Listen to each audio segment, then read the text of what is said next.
us. You know, it's interesting. We have an NBA story here that's been big, and we've seen the Patriots at this thing over and over. Kind of give me a 45-second kind of, how does it feel? You've been to a lot of these Super Bowls. Because of New England, does it feel like same old leading up to the game?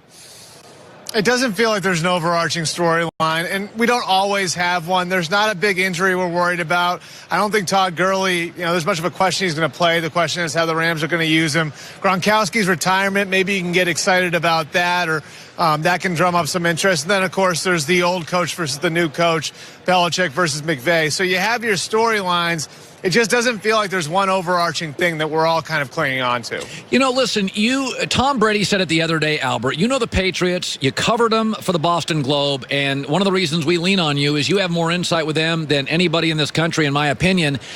These are not linear. There have been years that New England felt like a Super Bowl team, and this year, I said it. I don't think they're a Super Bowl team. So I was surprised, jaw-droppingly, that they went to Kansas City and won and blew out the Chargers. Yeah. Have we underrated their personnel? Are you surprised they're here? This is the 2001 Patriots, Colin. I mean, I really think it is. If you want to look at 14 and 16 and 17, when they got to this point, those teams did struggle in September and October, but by the time they got to November, they had their crap together. The difference here is that this team was really struggling in November and December. They lost to Pittsburgh. They lost to Miami.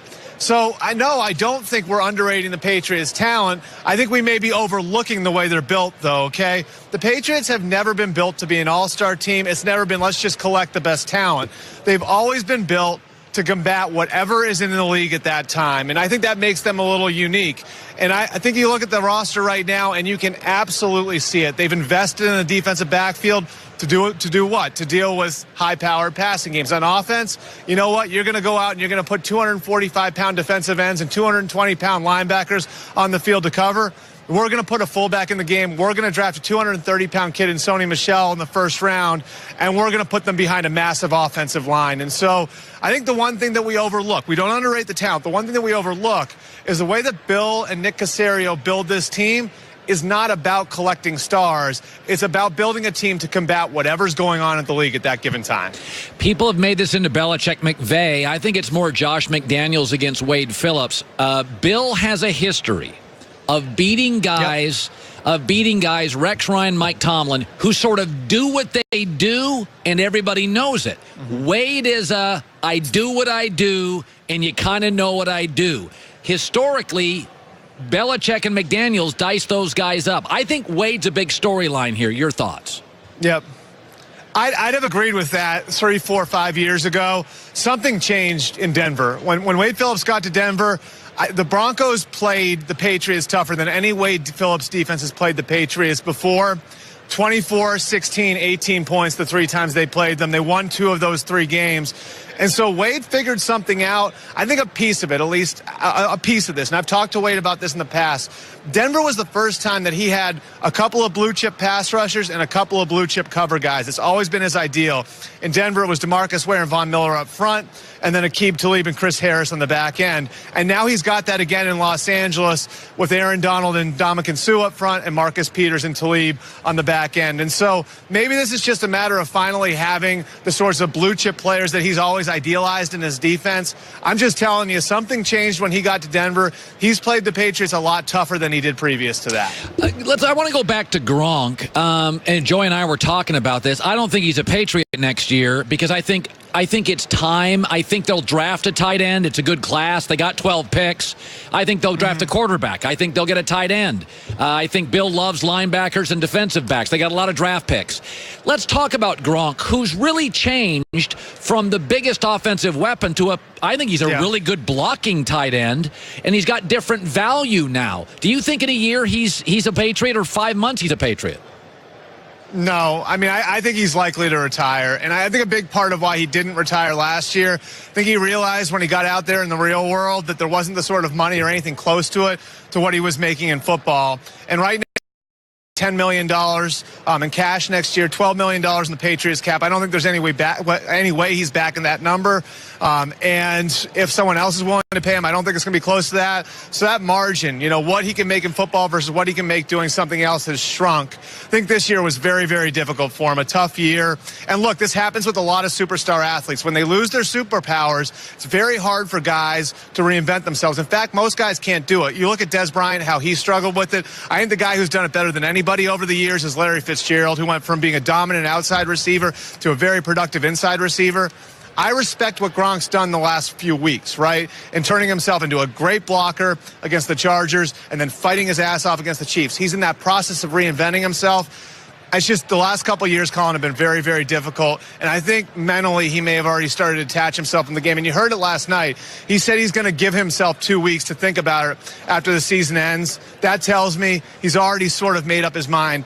I think I want to retire, but I want to at least give myself a couple weeks out to make sure that I'm 100% on it. What do you make of the Rams? They're doing some talking at the Super Bowl. Wade Phillips is, he's joking around. They're very, very loose.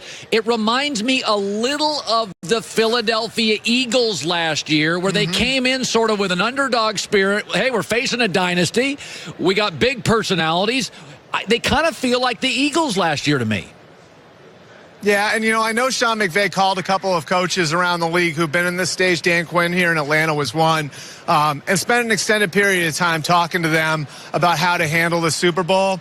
And I think it's like anything else for this group. That's the way that the Rams have sort of had their program run over the last couple of years. And the two programs are obviously very, very different. The key is that each coach is himself, right? Like the Bill you see up at the podium, the Bill you see who's hard on his players, that's who Bill Belichick is. That's how he was brought up. Sean McVay runs his program a different way.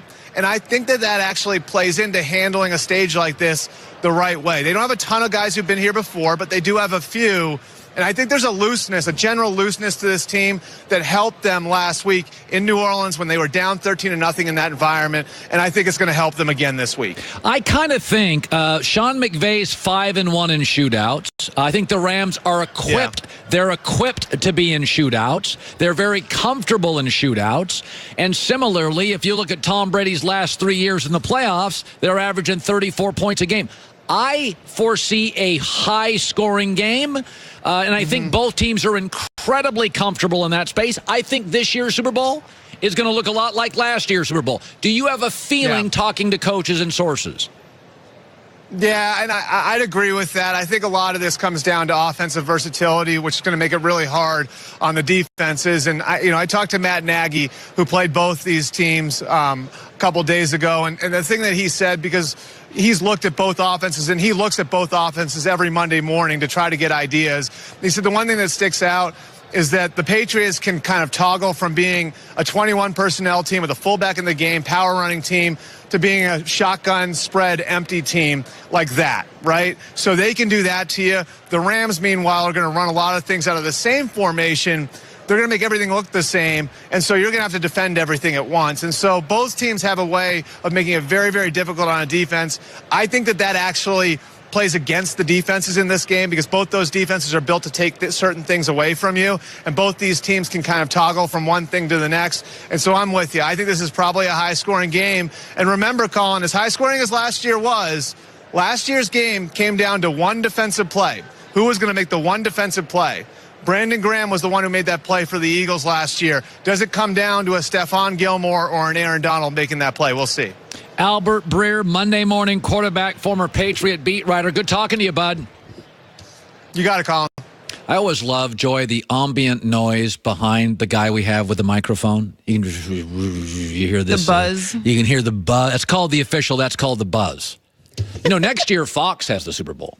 Yes, in Miami. In Miami, which is one of my favorite places in America. And you lived there for how many years? Almost 10 years. Okay, so next year is a pate, if I may. It's going to be interesting, that's for sure. Yeah. And the Pro Bowl might be there too, so. There you go. Coming up next, a hot Kyrie Irving rumor. I'm not making it up. Here we go with Kyrie Irving. That's coming up. Clean eating starts with the way food was supposed to be eaten. At Butcher Box, they do it right. Organic, free range, from the earth. and delicious. Butcher Box is delivered right to your door. Their meat's guaranteed. No antibiotics, nor hormones ever. Butcher Box beef, grass-fed, grass-finished. Chicken's organic, free-range. Heritage bred pork, raised to keep all the fat and flavor. Now they have sockeye salmon, sourced pure and sustainably harvested in Bristol Bay, Alaska. Cut to quality